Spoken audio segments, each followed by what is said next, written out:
Our topic today is hospitalization at home, a really important issue which is becoming more and more important as our population ages. We're privileged to have with us here David Levine, who is one of the leading experts on this topic based in Boston. He's going to tell you a bit about himself, and he's also been really helpful with advising people in Israel on this topic. So, David, please begin and tell us a bit about your background and what you do now and your connection to Israel. Bruce, thanks so much for having me. It's great to be with you.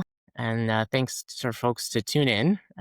I'm David Levine. I'm a general internist. I practice primary care at a community health center in Boston. I also practice home-based primary care, and I also practice hospital medicine. I'm really lucky. I get to do both inpatient and outpatient care, but you will rarely find me practicing traditional brick and mortar hospital medicine because I was fortunate to help found our home hospital program about a decade ago at Mass General Brigham at Brigham and Women's Hospital in Boston. So lots of fun clinical work. I also am a health services researcher. So I get to do research mostly based on the home and trying to get more advanced care at home, digital health technology at home, mostly for older adults, and have had a really, really very, very privileged time getting to work in Boston and the Mass General Brigham system and Harvard Med School for about the last decade. Terrific. So tell us how this hospitalization at home field has evolved in recent years and what your role has been in it. Sure. So for those who haven't heard about the care model, it's essentially delivery of hospital level care in a patient's home as a substitute for traditional brick and mortar hospital level care. So think about a patient who comes into the hospital with pneumonia and needs IV antibiotics and supplemental oxygen and continuous monitoring. That traditionally would be provided in a brick and mortar hospital setting.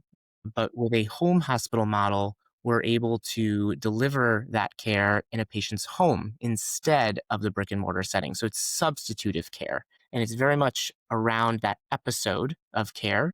And so we admit the patient, we transfer them to the home, we then care for them for several days at home. They get better. And then finally, we discharge them, we like to say, from home to home. And this is a care model that's actually been happening for decades around the world. Australia, France, Spain, the UK have all done really great work. Even some early work in Israel was done on this. And the United States has finally caught up to it. We were able to create a waiver in the United States for this in 2020, and that has helped accelerate the development of home hospital in the States. Israel has also seen a very excellent development of home hospital care as well, multiple programs throughout the country in Israel that are just slowly ramping up, as well as some companies that provide home hospital care throughout the country in Israel. Ask you more about your work with Israel. Tell our listeners who aren't familiar with this, why is this a useful model? Is it that it's good for the doctors? Is it good for the patients? Is it good for the money people? What's good about it? Yeah, I think it's good for all three, Bruce. The whole reason that we started to think this way, right, is unfortunately hospital care causes a lot of harm. We came out with a study a year ago in the New England Journal showing that 25% of patients that come into our hospital have an adverse event, and 25% of those adverse events are preventable, which is a lot. And so it's all about trying to change the site of care so that we can reduce the harm that could be caused in a hospital setting. And when you ask, is it good for the clinicians? Is it good for the patients? Is it good for the money people?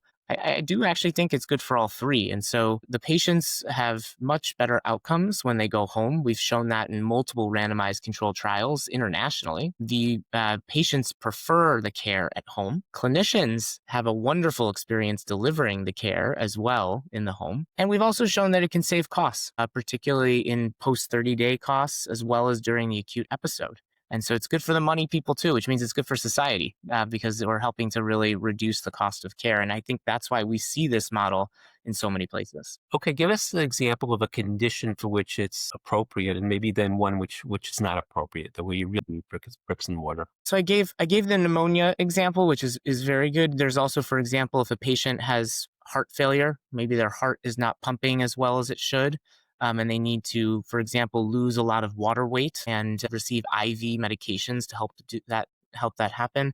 They're able to do that in a home hospital setting very, very well. And that's even recognized now in some of the American College of Cardiology guidelines that home hospital can be used for that. A case that might not be as good would be something where the patient needs to be in the ICU. We don't deliver ICU level care, intensive care unit care at home. And so, if a patient needs to be on very, very strong medications that are supporting their blood pressure, or if they need to be intubated, for example, those are examples of things that would not work well for home hospital. Okay, now tell us what's the state of the art in Israel and how have you been involved? Sure. I can't say that I am the foremost expert because I don't live there and I don't practice there. But I was recently in Israel and very privileged to speak at several of the hospitals that have this care model active right now, and got to tour around with some of them, which was wonderful. And so I think right now in Israel you see many of the academic and large medical centers with home hospital programs. Places like Sheba have a wonderful program. And then you also see some companies that are providing this care. So, for example, Sabaar Health has a large home hospital arm and is able to partner with hospitals in order to provide home hospital care. I think what's interesting in Israel is you see quite a bit of dynamics happening with the HMOs. And right now, there's a lot of, I think, discussion, shall we say, on what is the right payment structure for home hospital care. Again, in the United States, we pay at parity for home hospital care, meaning if the hospital was going to be paid, let's say, $1,000 to take care of a case, they get paid $1,000 to do it at home also. That's not currently the state of the art in Israel, unfortunately. And I think that's important, particularly when it's a new system, to allow people to invest in that system and to also value that the care being delivered is at the same level of hospital level care. And so I think there's still more conversation to be had from a regulatory and policy standpoint. And then finally, there's some great technology work being done in Israel, right? For the most part, Israelis are extremely tech savvy. There's extreme abundance of smartphones and broadband and things of that sort, which frankly we don't have in the United States. And we're able to see a lot of programs using technology in really novel ways and developing new pathways, which I think are all excellent. So you mentioned that you come to Israel and you give talks and you confer, people confer with you. Do you also have guests from Israel come to visit with you in the Boston hospitals? And what are they hoping to see or learn there? We do have the opportunity to have some folks come to Boston. Many are coming just sometimes to talk about their company. Others are coming specifically for home hospital. And so we're able to kind of share a lot of the inner workings of the program, how we staff our program, how we respond to urgent issues, for example, for a patient, able to show some of the technology we use as well as some of the algorithms that we use. And so I think that's really rich learning, enables us to kind of compare notes, look at well, what's your escalation rate, which is a term we use in home hospital to mean that you go from the home back to the brick and mortar, right? Something isn't going right. And so you go back. And so looking at, well, what's your escalation rate? What's our escalation rate? What are your 30-day readmission rates? What are ours? I think it's really important to be able to use a lot of that comparison to benchmark one another and to ensure that we're all essentially providing the highest quality care to our patients.